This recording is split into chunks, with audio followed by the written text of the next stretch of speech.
100।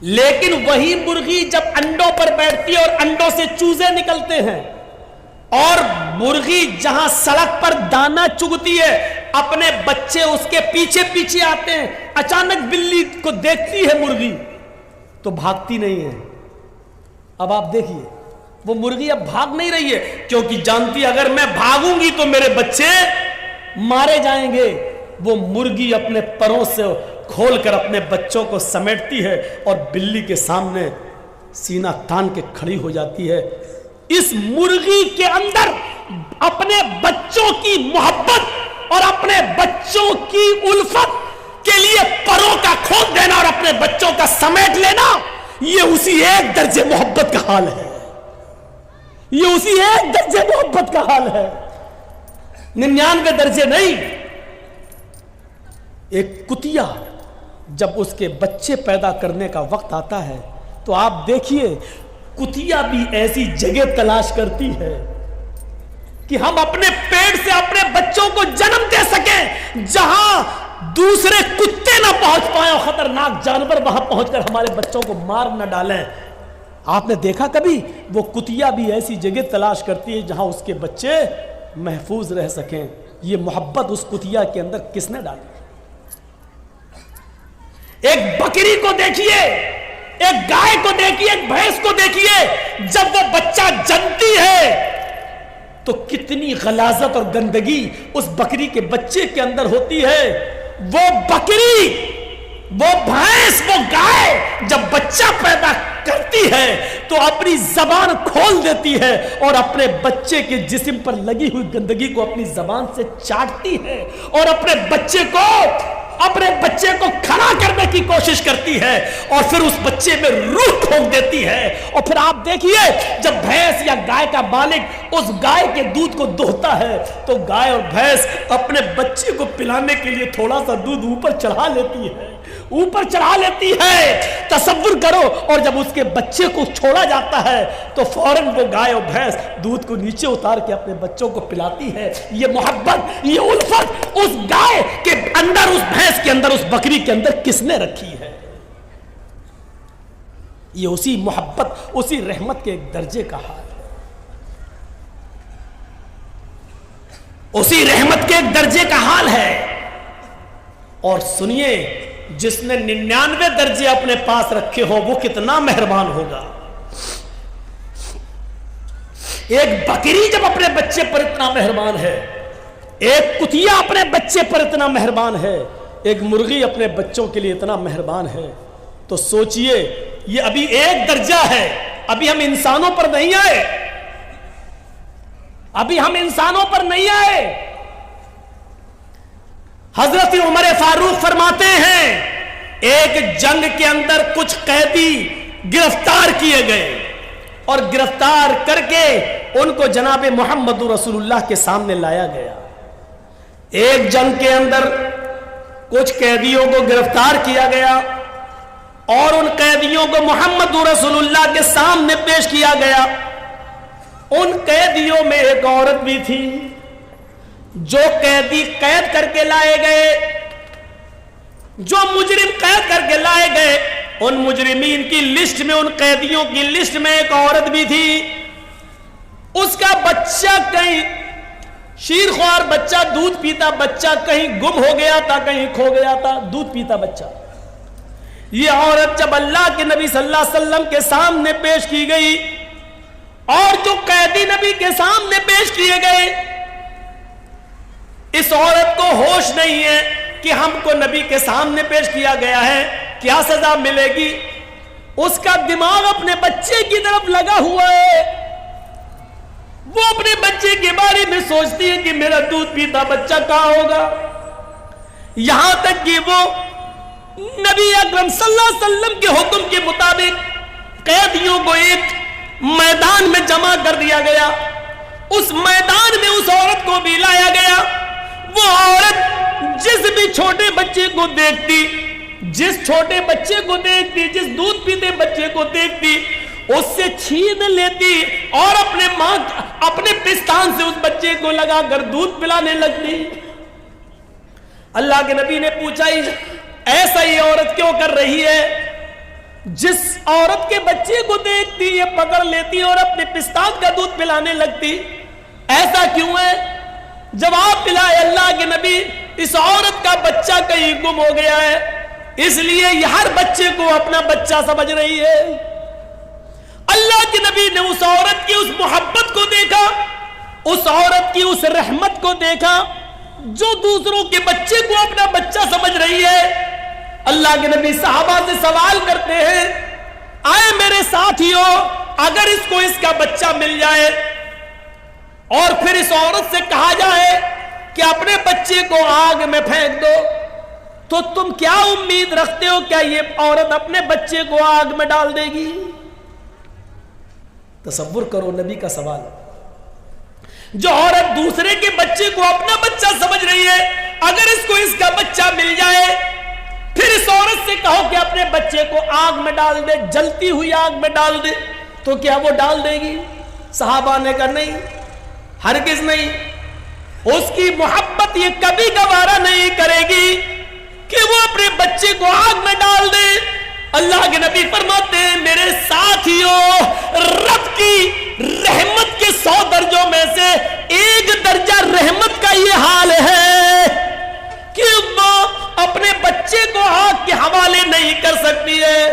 جس کے پاس 99 درجے رحمت ہو وہ قیامت کے دن اپنے بندے کو جہنم کی آگ میں کیسے ڈالے گا؟ اس کی رحمت یہ کیسے گوارا کرے گی کہ اپنے بندے کو جہنم میں ڈال دے؟ لیکن بندے گناہ کر کر کے، شرک کر کر کے، بدعتیں کر کر کے، شراب نوشی کر کر کے، حرام کھا کھا کر، حرام کی کاروبار کر کر کے اپنے آپ کو خود جہنم میں لے جاتے ہیں، تو اس میں اللہ کی رحمت پھر غضب میں بدل جاتی ہے.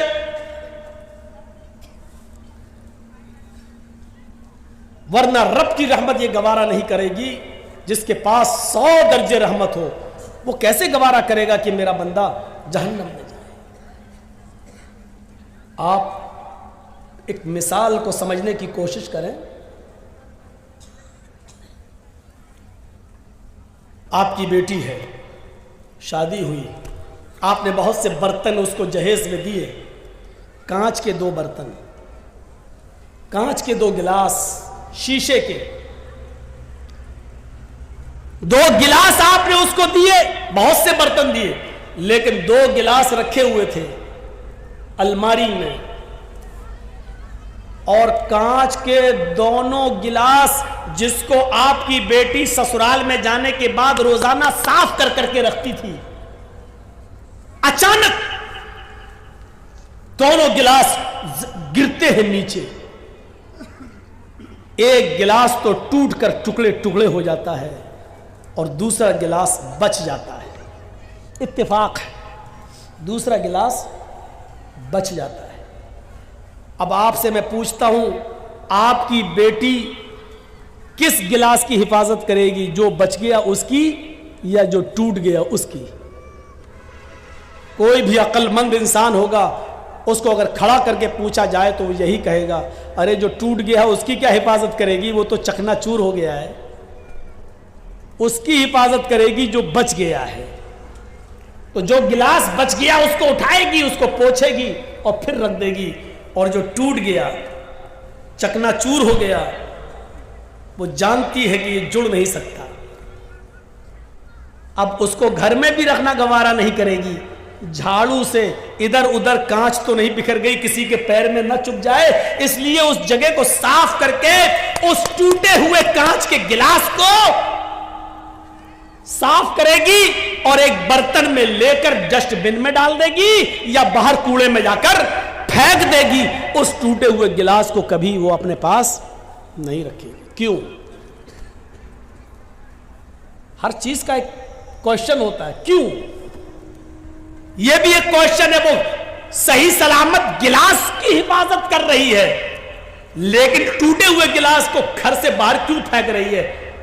اس کیوں کا جواب ہے، صحیح سلامت گلاس کی حفاظت اس لیے کر رہی ہے کیونکہ وہ کام کی چیز ہے، وہ پینے کے کام آئے گا، مہمانوں کو پانی پلانے کے کام یا چائے پلانے کے کام یا دودھ پلانے کے کام آئے گا. لیکن ٹوٹا ہوا برتن کسی کام کا نہیں، اس لیے اس کو باہر پھینک رہی ہے. چلیے اب میں آپ سے پوچھتا ہوں کہ ایک ماں کے دو بیٹے ہیں، دونوں بیٹے جوان ہیں، ایک پڑھ لکھ کر بہت قابل ہو گیا ہے، اس کی سرکاری سروس لگ گئی ہے، اس کو 1 لاکھ روپیہ مہینہ مل رہا ہے، ماں بوڑھی ہو چکی ہے، باپ کا انتقال ہو چکا ہے،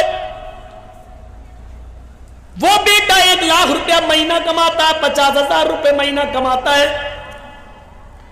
اور اسی پر وہ اپنا پیٹ بھی پالتا ہے، اپنے بیوی بچوں کا پیٹ بھی پالتا ہے، اور اپنی بوڑھی ماں کا بھی خیال رکھتا ہے۔ لیکن اسی ماں کا ایک دوسرا بیٹا ہے، وہ بھی جوان ہے، لیکن اس کے دونوں پیروں میں پولیو ہے، لکوا مار چکا ہے، اس کے دونوں ہاتھوں میں کمپن ہے، ہاتھ بھی اس کے لکوا مار چکے ہیں، وہ نہ اٹھنے کے لائق ہے، نہ اپنے سے بیٹھ سکتا ہے، نہ اپنے سے کھا سکتا ہے، نہ اپنے سے پیشاب اور پائخانہ کر سکتا ہے۔ اس بچے کی عمر بھی 18-20 سال ہے، اس کا بھائی بھی 20-22 سال کا ہے، جو کماتا ہے اور اپنی ماں کو کھلاتا ہے، لیکن یہ بیچارہ اپاہج بچہ، دونوں پیروں سے اپاہج، دونوں ہاتھوں سے اپاہج، بستر پر لیٹا ہے، یہ نہ کما سکتا ہے، نہ ماں کا پیٹ بھر سکتا ہے، نہ خود کھا سکتا ہے۔ یہ بچہ بھی ناکارہ ہے، کسی کام کا نہیں ہے، بیکار ہے، بلکہ یہ بچہ اپنے ماں پر بھی بوجھ بنا ہے، بلکہ اپنے بڑے بھائی کے اوپر بھی بوجھ بنا ہوا ہے۔ میں آپ سے پوچھنا چاہتا ہوں، ماں ان دونوں بچوں میں سے کس بچے کی حفاظت کرے گی اور کس بچے کو اپنے گھر سے باہر نکالے گی؟ آپ کا جواب ہوگا، وہ کسی بھی بچے کو باہر نہیں نکالے گی۔ وہی عورت جو کانچ کے گلاس کی حفاظت کر رہی ہے، جو بچ گیا کیونکہ وہ کام کا ہے، لیکن ماں اس کام کے بچے سے زیادہ دیکھ ریکھ اس بچے کی کر رہی ہے، جو دونوں بستر، اپنے دونوں پیروں، دونوں ہاتھوں سے اپاہج اور لقوے کا شکار ہے، فالج مار چکی ہے، اس کی حفاظت کر رہی ہے۔ ماں اس بچے کے سر سے پسینہ نہیں پوچھے گی جو محنت کر کے آیا ہے، اس بچے کے سر سے پسینہ پوچھ رہی ہے جو بستر پر لیٹا ہے۔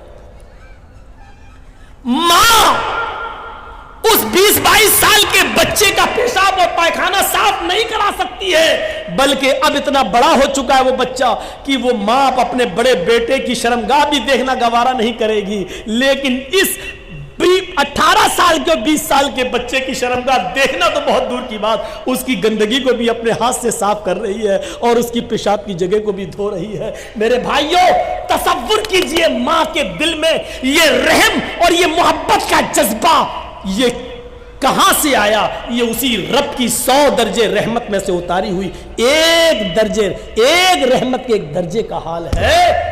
یہ ماں اس بچے سے زیادہ پیار کرے گی جو بچہ اپاہج ہے، لنگڑا لولا ہے اور لقوے کا شکار ہے، یہ ماں اس کی زیادہ دیکھ ریکھ کر رہی ہے۔ کیوں؟ اگر اللہ ماں باپ کے دل سے یہ رحمت نکال دے تو ماں باپ سے بڑا ہمارا دشمن کوئی ہو سکتا ہے؟ بتائیے۔ کمینہ پیدا ہو گیا، کمائیں ہم اور مر کے ہم چلے جائیں۔